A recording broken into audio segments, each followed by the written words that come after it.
इस पवित्र भूमि है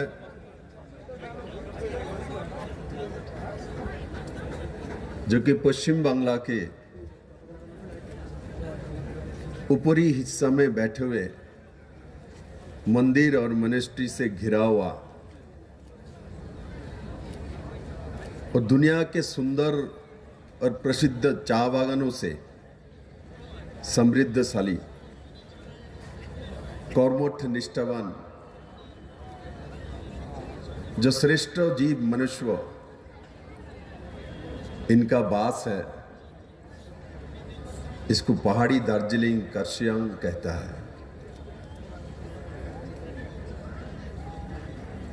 और मुझे आज इस भूमि में इतने ऊंचाई पर इतना सुंदर जनसमागम, इतनी बड़े मात्रा में दूर दूर से आए हुए मेरे कार्यकर्ता, मैं आपको प्रणाम इसलिए करता हूं क्योंकि समतल में 100 किलोमीटर दूर से आना बहुत बड़ी बात नहीं है। आप 1 घंटे सवा घंटे में पहुंच जाएंगे। यहां 40 किलोमीटर दूर से आने में 3 घंटा लगता है। और मुझे मालूम है यहां जो आप लोग आके बैठे हैं, कुछ लोग कर्सियंग के इसके शहर के आसपास से आए हुए हैं। ज्यादातर लोग दूर दूर से आए हैं, सुबह कुछ खा के निकले हैं और सर्दी भी है, चाय पीने का भी मन कर रहे हैं। ऊपर हम कॉफी पिए जा रहे हैं, इसलिए मैंने पूरा पिया नहीं, आधा आपके लिए रख दिया। और आपके एमपी ने तो पिया ही नहीं, सोचा मैं अकेला पीऊं, सामने देखेगा। जब उन्होंने नहीं पिया मैं भी नहीं पीऊंगा। राजूदा ने नहीं पिया, हमने थोड़ा बहुत पी लिया क्योंकि आप क्या कैसे बनाते हो वो भी टेस्ट मुझे मालूम चले। मेरे बहनों ने किस तरीके से बनाया उसका टेस्ट तो मालूम चले विप्लव देव को। मैं तो डेली नहीं आता, इसलिए मैंने थोड़ा बहुत पिया, बाकी रखा। और मुझे बताया गया है आपके सांसदों द्वारा, जो भारतीय जनता पार्टी के हर बूथ से लोग आए हैं और निर्वाचित प्रतिनिधि और जो इलेक्शन में खड़े हुए वो भी आए हुए हैं। और इतना बड़ा कार्यकर्ता समावेश कर्सियंग में आज तक नहीं हुआ है। इतिहास तैयार किया है आप लोगों ने, आज तक नहीं हुआ।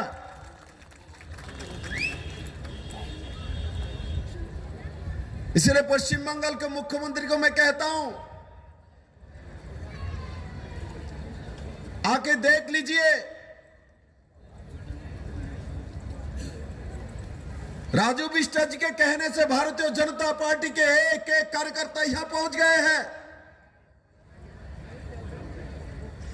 किंतु आपके आवाज से पहाड़ के एक व्यक्ति तक निकालते नहीं। क्या कारण है? कारण तो मैं बताऊंगा, आपको भी मालूम है।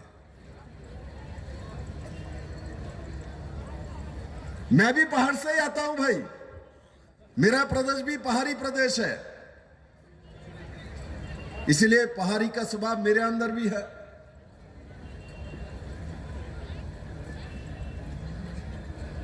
मैं भी वो स्वभाव में समाहित हूं।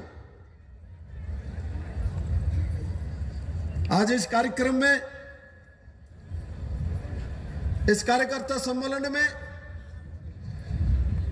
हमारे भाई नौजवान कर्मठ, आप लोग का प्रिय सांसद राजू बिष्ट जी बैठे हैं।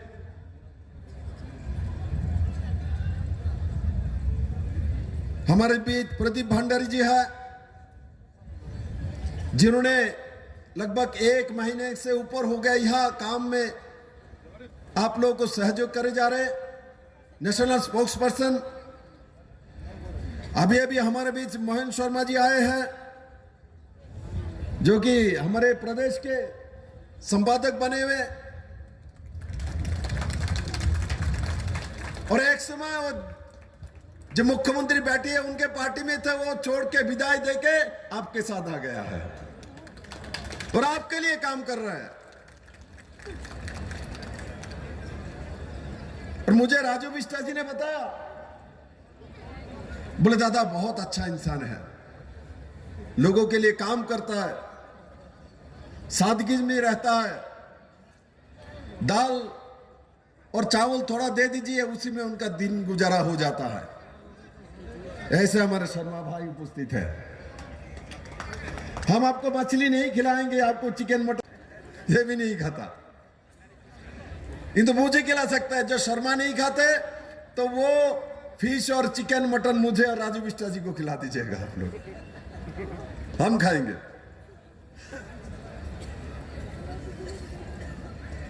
हमारे बीच संजीव लम्हा जी,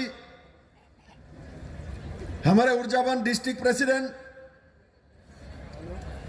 मनोज दीवान जी, कल्याण दीवान जी, दोनों ही दीवान है, दोनों दीवान है हमारे बैठे हैं। हमारे जो संगठन का शक्ति दिखाते हैं, जो प्रेसिडेंट भी है और दोनों एक्स प्रेसिडेंट भी मंच में बैठे हुए, ये भारतीय जनता पार्टी है। हमारे सभी जिलाओं के पदाधिकारी,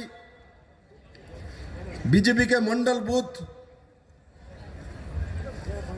ऐसे सभी कार्यकर्ता, मेरे मीडिया के मित्रों और यहां के सुधी नागरिक वृंद, मैं आज धन्यवाद देना चाहता हूं माननीय प्रधानमंत्री जी को और आपके सांसद राजू बिष्टा जी को। अभी भी आपके इस पहाड़ से जीएस यंग जोन को पद्मश्री मिली हुई है और मैं इसलिए गर्व करता हूं क्योंकि एक समय हमारे भारतीय जनता पार्टी का अध्यक्ष भी रह चुके हैं, तो हमारे परिवार से है।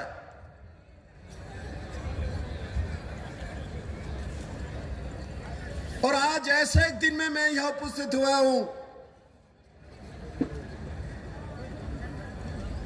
आज स्वतंत्रता दिवस है, आज 26 जनवरी है।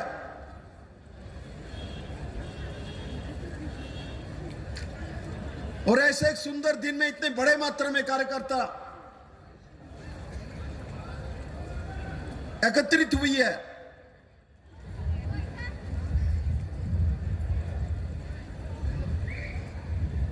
तो इतिहास के पन्ने में लिखा जाएगा।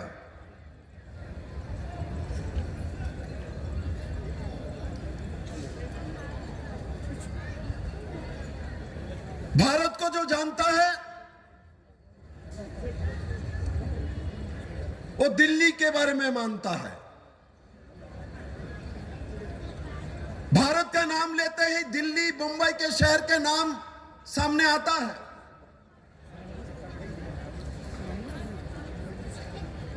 अब दुनिया के कहीं भी प्रदेश में, कहीं भी देश में चले जाइए,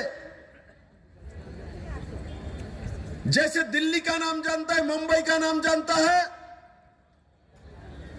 ऐसा आपका पवित्र भूमि दार्जिलिंग का और पहाड़ का नाम भी दुनिया जानता है। जानता है ना?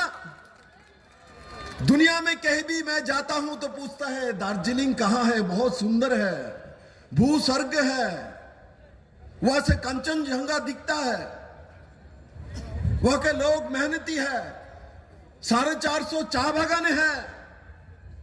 किंतु दुर्भाग्य है, इस चाय बागान को पश्चिम बंगाल के जो मुख्यमंत्री है, इसमें बड़े मात्रा में चाय बागान को उन्होंने बंद करके बैठे हुए हैं और चाय बागानियों को अधिकार नहीं दे रहे हैं। भारत सरकार उसके लिए कानून बनाया आपको मदद करना चाहते हैं। नरेंद्र भाई मोदी आपको फ्री में घर देना चाहते हैं। हर चावागनियों को शिक्षा देना चाहता है, इंश्योरेंस देना चाहते हैं, चावल देना चाहते हैं, अंत्योदय कार्ड देना चाहते हैं। ये सभी स्कीम पाने के लिए आपके पास पट्टा होना चाहिए, जमीन का एक कागज होना चाहिए।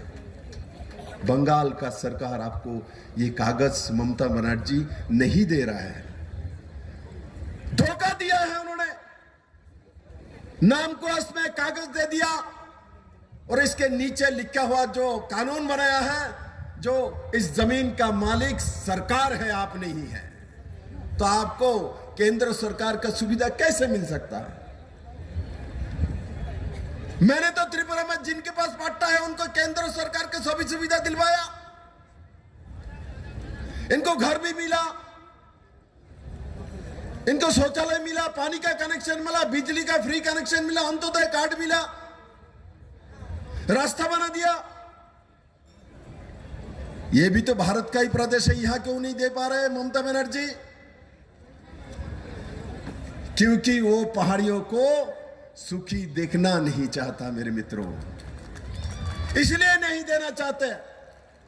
और वो अपने जेब से देना नहीं पड़ेगा इनको, अपने जेब से राज्य सरकार के स्कीम से देना नहीं पड़ेगा। क्या मेरे पहाड़ के भाई बहनों को 5 लाख रुपया के आयुष्मान भारत का इंश्योरेंस मिलने में क्या उनको नुकसान हो जाती? 5 लाख का इलाज का इंश्योरेंस माननीय प्रधानमंत्री जी करके बैठे हैं, किंतु बंगाल में ममता बनर्जी इसको लागू नहीं कर रहे हैं। आपके डिस्ट्रिक्ट हॉस्पिटल का हालत क्या है? इंसान से दूर की बात, पशुओं को चिकित्सा करने का लायक नहीं छोड़ा उन्होंने। किसी का तबीयत खराब हो तो उस हॉस्पिटल में जाने के लिए जो रास्ता बना हुआ है वो चलने लायक नहीं है। अमृत प्रकल्प में माननीय प्रधानमंत्री जी ने 1300 करोड़ रुपया दिया है, 210 करोड़ रुपया कुर्सियांग को दिया है। औसत से ज्यादा बारिश होता है पहाड़ में, किंतु आज भी आप पानी के किल्लत से भुगत रहे हैं। 1300 करोड़ रुपया देने के बाद आपके घर में पानी क्यों नहीं है? आपके पास पर्याप्त व्यवस्था क्यों नहीं है? क्योंकि आपके कुंडली में ममता बनर्जी जैसा नकारात्मक सोच वाला मुख्यमंत्री बैठे, वो इसी कारण से हो रहा है। इनको कुछ नहीं देना, एक पैसा भी नहीं देना। राजू बिष्टा जी के कारण से प्रधानमंत्री आवास योजना के माध्यम से 1300 घर आप लोगों को मिल भी रहा है और मिलने वाला है। 1300 घर, 1300 घर, और यहां तो नाम ही बदल देते हैं।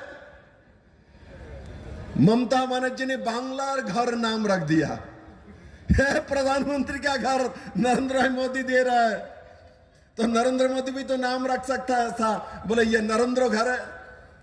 नरेंद्र मोदी जी अपने नाम से नहीं रखा, प्राइम मिनिस्टर के नाम से रखा। कोई भी प्राइम मिनिस्टर हो उस पद के नाम से रखा, और इन्होंने हमारे पीएम आवास योजना को ही हाईजैक कर लिया। बोलता है बांग्ला घर में दे रही हूं। अरे आपके पास है क्या? अब क्या दोगे? आपके पास आपके भाई के बिना और कुछ है? आपके पास कुछ है? आपके पास देने लायक है? कुछ दे सकते हो बंगाल के लोगों को, पहाड़ के लोगों को? आप सोचते हो इनके लिए, इनके बेटा बेटी का रोजगार का रास्ता बताते हो? माननीय प्रधानमंत्री जी ने पहाड़ के लोगों के लिए, SC ST के लिए विदेश में पढ़ाई के लिए फंड दे के रखे बैठा हुआ है, किंतु पश्चिम बंगाल सरकार इसको लागू नहीं होने देता है।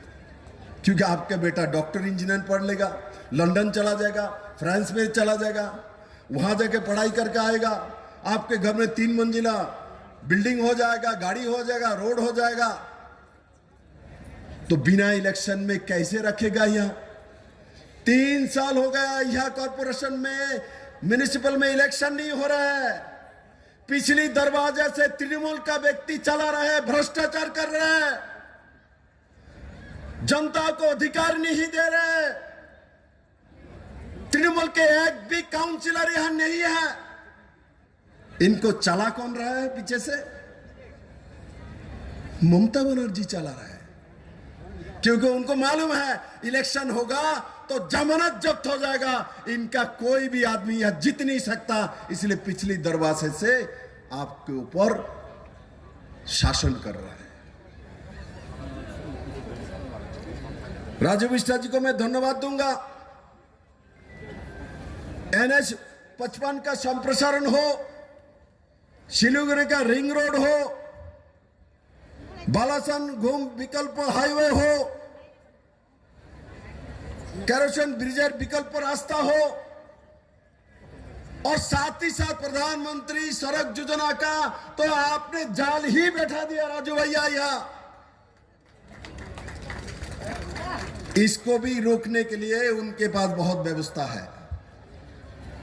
टेंडर प्रोसीजर यह प्रदेश में होता है, तो प्रधानमंत्री आवास योजना के काम जो है केंद्र सरकार का स्कीम है, किंतु स्कीम को लागू करने के लिए PWD के ग्रामीण सड़क योजना का जो इंजीनियर है वो ममता बनर्जी के अंडर में है, इनके द्वारा इंप्लीमेंट करना पड़ता है।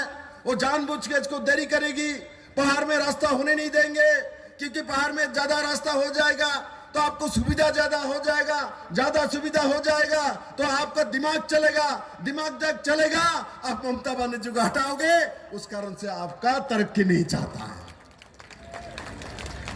किंतु आज लिख लीजिए, आपके पास ऐसा एक MP मिला है मेरे भाई राजू, ममता जी रोक नहीं सकते, ममता जी रोक नहीं सकते। ऐसे में भी पिछले 2021 के इलेक्शन में वो इंसानों के वोट से कम प्रेत आत्मा के वोट से जीते हुए थे, भूत के वोट से। ये प्रेत आत्मा के वोट से जीते हुए, इसलिए उनका व्यवहार, उनका सरकार प्रेत आत्मा जैसा ही व्यवहार करता है, इंसानों का जैसा व्यवहार नहीं करता। अभी SIR हुआ तो मालूम चला ममता दीदी जहां से MLA चुने हुए हैं वहां 44,000 वोट, उनके कॉन्स्टिट्यूंसी में 44,000 फर्जी वोट, इसमें 15,000 लोग मरा हुआ है। आज से 30 साल पहले मर गया, किंतु ममता बनर्जी को वोट दिखाया है इलेक्शन में। अब सोचो, इनका पिंडदान हो गया, श्राद्ध हो गया, स्वर्ग में चला गया, किंतु ममता दी इलेक्शन के समय स्वर्ग से बुलाता है इंद्रदेव को, बोल के आइए वोटाधिकार प्रयोग करिए, हमको जिताइए। प्रेतात्मा उनको जिता के जाता है। इलेक्शन कमीशन को धन्यवाद दूंगा, SIR लागू होने के कारण से आज बंगाल के जितने भी प्रेतात्मा का वोट काटा हुआ है, जो बाहर से आए हुए हैं, रात के अंधकार में घुसा हुआ है, इनकी वोट काटा हुआ है। इसलिए बंगाल के मुख्यमंत्री अभी बेचैन हो गया है। अभी उनको दिख रहा है इस बार तो प्रेतात्मा 26 में वोट नहीं देगा। जिनका 2 जगह में वोट मैंने करा के रखा, एक बार दार्जिलिंग में देगा, एक बार आके सिलीगुड़ी में देगा, एक बार आके दमदम में देगा, ये भी नहीं हो सकता है। अब क्या होगा मेरा? अरे ममता जी हिम्मत है तो इस बार लड़के दिखाओ, आपका हर सीट पर जमानत जब्त कर देंगे। पश्चिम बंगाल में हर सीट में जमानत जब्त कर देंगे लोग। आप सोच रहे हो संख्यालघु को तोषण करोगे, वहां से आपको रोहिंग्या को वोट मिलेगा, रात का अंधकार में आए हुए लोगों को वोट देगा, इसका कोई सुविधा नहीं होगा।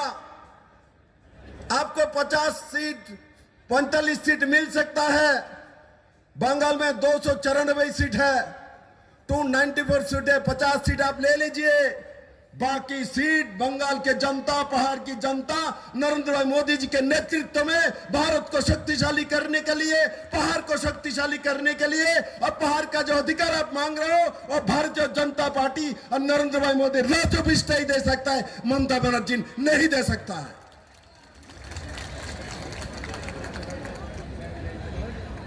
लोकेटार भी उसी नहीं लाया है, राजू जी नहीं लाया है, नरेंद्र भाई मोदी ने ही भेजा है। आपने कम से कम रास्ता तो देखा, कोई आए तो है केंद्र से आपको देखने के लिए, आपके स्वभाव समझने के लिए, आपके लिए काम करने के लिए। इससे पहले बंगाल में कम्युनिस्ट का सरकार था, 2000 से ज्यादा पहाड़ी भाइयों को इसी पहाड़ में मार के फेंक दिया गया कि उनके रक्त से लाल के ब्लड से लाल कर दिया गया था।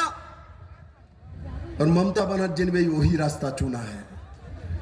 आज पहाड़ में जब लैंडस्लाइडिंग होती है, फ्लड होती है, डिजास्टर मैनेजमेंट में केंद्र सरकार ने उनको पैसा देके रखा है। इनके पास 5,800 करोड़ रुपए पैसा है। राजू बिष्ट बार बार चिल्ला रहा था स्टेट डिजास्टर डिक्लेयर करिए। ममता बनर्जी ने स्टेट डिजास्टर डिक्लेयर इसलिए नहीं किया क्योंकि इससे आपको मदद मिल जाएगा। आज आपके एमपी को मैं धन्यवाद देना चाहता हूं, वो आपने फंड से, आपने व्यवस्था से आज 12 भाइयों को 1-1 लाख रुपया करके घर निर्माण करने के लिए आपके सांसद ने दिया है, ममता बनर्जी ने नहीं दिया। और उसको देने का जरूरत भी नहीं था। नरेंद्र भाई मोदी जी का पैसा है, आपका पैसा, आपका टैक्स का पैसा है। मोदी जी ने देके रखा उनको 5,800 करोड़ रुपया। उन्होंने स्टेट डिजास्टर घोषणा नहीं की क्योंकि आपको पैसा देना पड़ेगा। इसलिए समय आया है मेरे मित्रों, मेरे भारतीय जनता पार्टी का जो एक एक कार्यकर्ता आज आए हैं, मैं आपको सलाम ठोकता हूं। मैं सोच भी नहीं सकता था जी इतने दूर दूर से, इतने पहाड़ से इतने लोग इकट्ठा होगा और मेरे सामने खड़ा होगा। मैं संगठन से आता हूं, मैं भी गरीब घर से हूं, गांव से हूं, बहुत दूर से आया हूं, तब भी भारतीय जनता पार्टी ने मुझे मुख्यमंत्री बनाया है, एमपी बनाया है, आपके साथ काम करने का मौका दिया है। ये भारतीय जनता पार्टी में हो सकता है, ये कांग्रेस और कम्युनिस्ट में नहीं हो सकता है। हमारे जैसा साधारण आदमी, राजू बिष्ट जैसा साधारण आदमी एमपी और सीएम भारतीय जनता पार्टी में हो सकता है। मेरे पिताजी का नाम कोई जानता है या मेरे बैकग्राउंड जानता है? मेरी माता का नाम क्या है? नहीं जानता है। किंतु कांग्रेस में चीफ मिनिस्टर होने के लिए, पीएम होने के लिए माता, पिता, भाई, बहन, पोता सबका नाम जानना पड़ेगा। आप देखो कांग्रेस में प्रधानमंत्री हो तो कौन बनेगा? राहुल गांधी, नहीं तो प्रियंका गांधी। प्रियंका का बेटा बेटी का भी नाम जानता है, उनका माँ का नाम सोनिया गांधी, वो भी जानता है, बाप का नाम जानता है, दादी का नाम जानता है, दादा का नाम जानता है। किंतु नरेंद्र भाई मोदी का दादा कौन है कोई नहीं जानता, किंतु 140 करोड़ आबादी जानता है। ये हमारा प्रधानमंत्री है, हमारा भाई है, हमारा चाय वाला है, हमारा चौकीदार है। नरेंद्र भाई मोदी जी के दादाजी का नाम कोई जानता है? कोई है या बोल सकता है? अरे आपको सांसद को भी मालूम नहीं होगा, मुझे भी मालूम नहीं, क्योंकि हमारे पार्टी में वंशवाद का स्थान नहीं है। हम उसको पूछते नहीं है। हमारे कार्यकर्ता का दम है, हम कार्यकर्ता के दम पे सरकार बनाते हैं और कार्यकर्ता के दम पे पार्टी चलाते हैं। इसीलिए जो कार्यकर्ता यहाँ आए हुए हैं, मुझे देखने के बाद आपको विश्वास होना चाहिए। कहा त्रिपुरा के एक छोटा सा गांव, पहाड़ी गांव से उठा के विप्लव देव को आज आपके सामने भेज दिया है। भारतीय जनता पार्टी में ही हो सकता है। और आज जो मेरे सामने कार्यकर्ता बैठे हुए हैं, त्रिपुरा में जाओगे, विप्लव देव के गांव में जाके भाषण दोगे, कभी तमिलनाडु में भाषण दोगे, कभी गुजरात में मोदी जी के गांव में जाके करोगे। ये भारतीय जनता पार्टी में ही संभव हो सकता है, बाकी किसी पार्टी में नहीं हो सकता। मेरे कार्यकर्ता मित्रों, यहाँ के जाने के बाद मैं कहता हूं, ये पहली बार आए हैं, बार बार आना है, एकत्रित होना है, एक साथ खाना है, एक साथ बैठना है, एक साथ आवाज करना है। आपको कोई हरा नहीं सकता है, क्योंकि आपके साथ भारतीय जनता पार्टी जैसा संगठन और नरेंद्र भाई मोदी जैसा नेता है और भारतीय जनता पार्टी के लाखों करोड़ों कार्यकर्ता है। आपका अधिकार आपको मिलकर रहेगा। हम आपके अधिकार के साथ हैं। जो भी आपने मांगा इस पहाड़ के लिए, ये सब कुछ नरेंद्र भाई मोदी देगा। 26 में भारतीय जनता पार्टी के सरकार आने के बाद आपके हर अधिकार दिया जाएगा। आपके जिन जिन का ये इन खून यहाँ लाल करके ये कम्युनिस्ट और तृणमूल ने इस पहाड़ को खूनी पहाड़ बनाया, इनके आत्मा को शांति दिलवाएंगे और आपके सभी अधिकार भारतीय जनता पार्टी का सरकार आने के बाद निश्चित आपके पास पहुंचेगा। ये मैं कह सकता हूं। आप विश्वास करिए, भारतीय जनता पार्टी एकमात्र पार्टी है। छोटे छोटे राज्य हो, छोटे छोटे जाति हो, छोटे छोटे प्रदेश हो, नरेंद्र भाई मोदी के सामने सब बराबर है। कोई बड़ा कोई छोटा नहीं है मेरे मित्रों, कोई बड़ा कोई छोटा नहीं है। कांग्रेस के सत्ता हो तो उत्तर प्रदेश के मुख्यमंत्री का दाम ज्यादा है, त्रिपुरा के मुख्यमंत्री का वैल्यू कम होता है, किंतु मोदी के दरबार में जितना उत्तर प्रदेश के मुख्यमंत्री का वैल्यू है उतना ही नॉर्थ ईस्ट से छोटे छोटे प्रदेश से आए मुख्यमंत्री को भी उतना ही ताकत देता है, उतना ही सम्मान देता है, उतना ही इज्जत देता है, उतना ही पैसा देता है, उतना ही साधन देता है। ये नरेंद्र भाई मोदी है। इसलिए आपके साथ देर हुआ, आपको अधिकार मिलने में समय लगी है। याद रखना, जब अधिकार मिलने में समय लगता है, देर होता है, और भगवान का घर देर होता है, अंधेर नहीं है मेरे मित्रों। इसलिए नरेंद्र भाई मोदी जी के नेतृत्व में मेहनत करिए, सभी कार्यकर्ता इकट्ठा होइए, भारतीय जनता पार्टी का एक एक विधायक को जिताइए, एक एक प्रांत में एक एक घर में जाइए और 26 के निर्वाचन तक प्रतिदिन 1 से 2 घंटा के लिए पार्टी के लिए काम करिए। देखिए, पूरे पहाड़ में से बीजेपी होगा, भारतीय जनता पार्टी, नरेंद्र भाई मोदी और उसका लहर होगा। और 26 के निर्वाचन में तृणमूल कांग्रेस को समाप्त करके पश्चिम बांग्ला में एक शक्तिशाली भारतीय जनता पार्टी जनता को सरकार बनाएंगे और आपका जो अधिकार है उस अधिकार को निश्चित दिलाएंगे। और इस भरोसे के साथ मैं एक बार बोलूंगा, आपको खड़ा होके मुट्ठी बंद करके खड़ा हो जाइए और अपना मुट्ठी बंद करिए, खड़ा होइए। और बहुत दूर से बैठे हुए हैं, थोड़ा सा कमर सीधा करिए, ऐसा घुमाइए, थोड़ा एक्सरसाइज करा लो क्या। सब खड़ा हो जाइए और मुट्ठी बंद करके हाथ उठाइए। कोई प्रेत आत्मा उसके अंदर ना घुसे, क्योंकि प्रेत आत्मा को विदाई करना है। बोलिए भारत माता की, भारत माता की, नरेंद्र भाई मोदी की जय। गरका